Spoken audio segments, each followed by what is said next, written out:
So at Songathon, we bring strangers together to write a song in 24 hours. And my first question to you is, when's the first time you wrote with a stranger you remember? I mean, I do it literally all the time. But the first time, I don't know, the first time I did it was probably when I first started coming to Nashville, which was like 2015. And you know, the songwriting world is a lot of, we call it blind dating. And it's literally 3 strangers in a room, walk in, tell your life story in 40 minutes, and then try to make up a song. So I do it literally all the time. You start to fall into circles, and there's repeats, and even now, like 5 years into doing it every day, there's always a little bit of anxiety if I don't know anybody who's coming into the room. But then as soon as you come in, it falls. You know, we're all like kind of similar artist brains. I think that helps. We're all a little anxious the second we get in there. You gotta, you know, break down all that vulnerability and really kind of share your soul within 3 hours. So I'll jump to the next question because that's a beautiful lead-in. What's your approach to co-writing? It's different every day. It really depends on what the room wants, what song is in the room that day.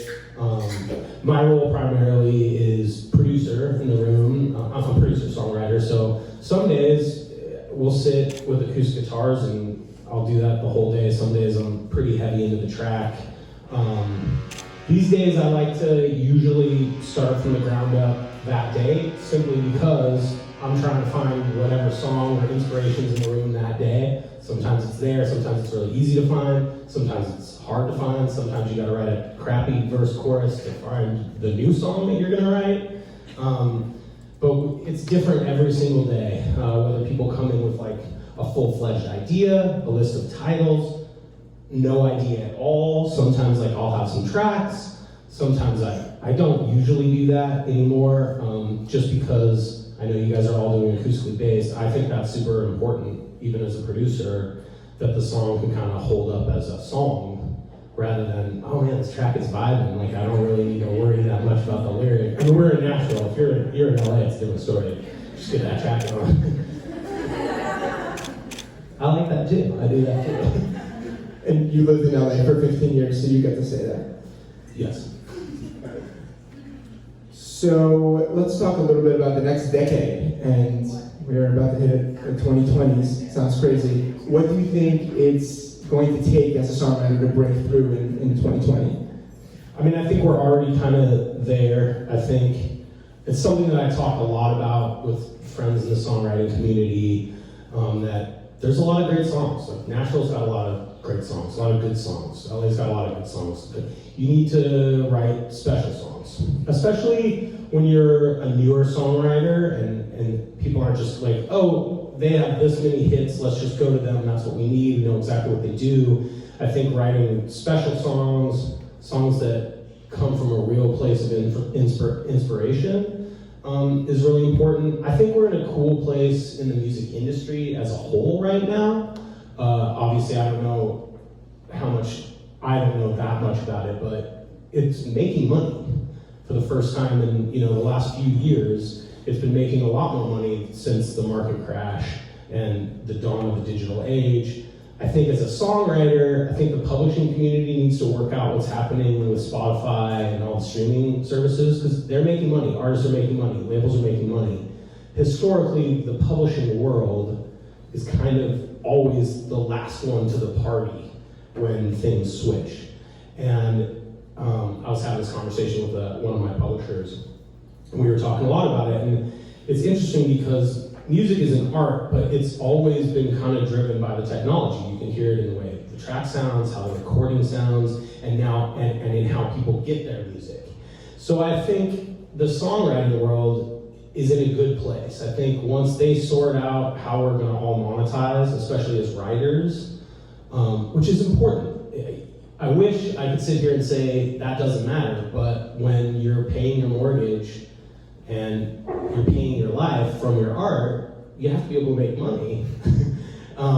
So I think that they're fighting really hard with Congress, to make that happen, and I think it's going to. So to me, it's like, show up every day, give it 110%, because 99% of those songs are going to live on a hard drive with no one to hear, but you never know what day you're going to show up, and that one is going to be the one.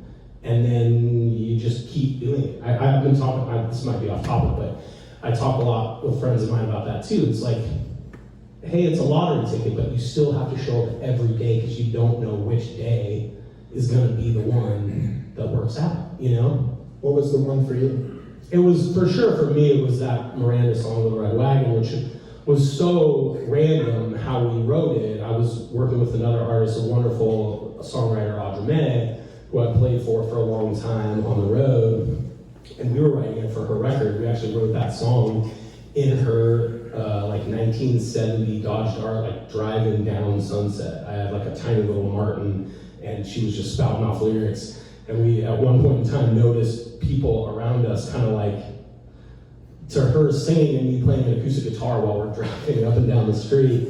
And that song was just meant to be for her and for her record, and we cut it on her record. And then a few years later, she sent me a text and she was like, Miranda's cutting our song. And she had just heard it from a friend who said, you gotta check out this Audra May record. And she called up Audra and she said, if I have the balls, I'm cutting that song. And then she ended up doing it. And that was my lottery ticket of oh, now I can get off the road and focus on writing and producing full time, because at that point in time, I was had a family and I was trying to make sure I could make ends meet. So that was my lottery ticket, and now 5 years later, I'm still kind of doing it. Very cool. So what's the best piece of advice you've ever received? Oh boy. In relationship to songwriting? I already said it, but kind of that you need to write special songs that come from you. I think as a full-time songwriter, we're all, when you're writing songs, you're emoting. Your art is such a part of who you are. So it's really easy to feel beat down and rejected. It's a business with a lot of rejection. Everybody knows that. We've all been in it. And you can start to think, well, maybe I should chase that thing that everybody's doing. Maybe I should chase that trend that everybody's doing. And that it works for some people. It did not seem to work for me. And my publisher, Daniel Lee, who signed me to BMG, he's now at Warner, he kind of said to me, it was really funny, I was frustrated and kind of banging my head against a wall, especially production-wise, and he was like, I don't want you to go just turn on country radio and listen to the top hits on country radio all the time, because it's just going to water down what you do. You need to keep doing what you do, and eventually someone's going to figure it out. And believing in that can be a daily struggle, every songwriter I know, including some of the biggest songwriters in this town, show up and they're like, I don't know what I'm doing. Is anybody gonna ever like this? Ever. One of the biggest songwriters in this town showed up and she's like, Joe, I just don't know. Nobody don't give a fuck. I don't know. I'm like, you're you. Are you kidding me right now? So we all go through that, and I think you just have to persevere and remember that you're doing something you love. I think that's really important to me in music, is we do this because we love it.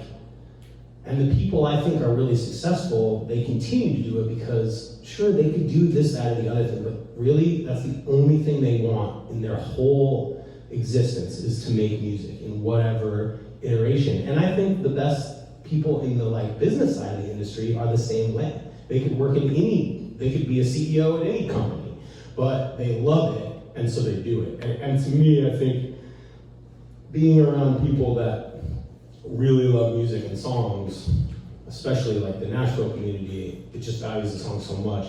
I think you just have to remember, I'm doing this for a reason. I love doing it, and you can't give up. One other thing that I'll say, it wasn't a piece of advice that was given to me, but I read it. Greg Wells, who's a producer, produced the early was it One Republic? He's massive. He it doesn't matter. He posted something about, he was like, there is no success or failure in the music business. There is only giving up or never stopping. And to me, that, it's true. It's really true. I don't know anybody who has just stuck with it for however many years who finally said, you know what, it just didn't work out for me. The people I know that really care about it, 10 years, 5 years, sometimes it's 6 months, like, you're gonna get that shot, and when you get it, you run, you take it as fast as you can. Thank you for sharing. So, who are some artists that you've been listening to lately? I like DaBaby. Yeah. I was working with Bailey the other day, and she's like, "Is it possible to say DaBaby right if you're white?" I'm like, "Yes, that's true." It's interesting. Like, I grew up on Tom Petty and the Beatles, and I went to school for jazz. And honestly, I grew up on like punk rock and emo. I played in an emo band. That's why I signed to Warner. Like, I was playing in like My Chem type bands and that kind of stuff. I've loved a bunch of music, and now I'm kind of in an iteration of, I really like hip hop. I love the new Post record. I think it's incredible. Who doesn't? Like the Bozzy stuff. Things that like push the envelope to me, but are still like pop songs. That's the top for me. Like, I love to emote, but I'm more Paul McCartney than John Lennon. Like, if it doesn't feel like a hit, it doesn't feel like a hit. There's something about a song that you can never get out of your head that's simple enough, but smart enough that everybody can kind of grab onto it and relate their life to. That's what gets me. To be honest, that's why I like the Post stuff. Like, that's why I like the Drake stuff. They're all just like emo kids like playing rap songs, which I love. Thank you so much, Joe, for joining us. Thanks for having me.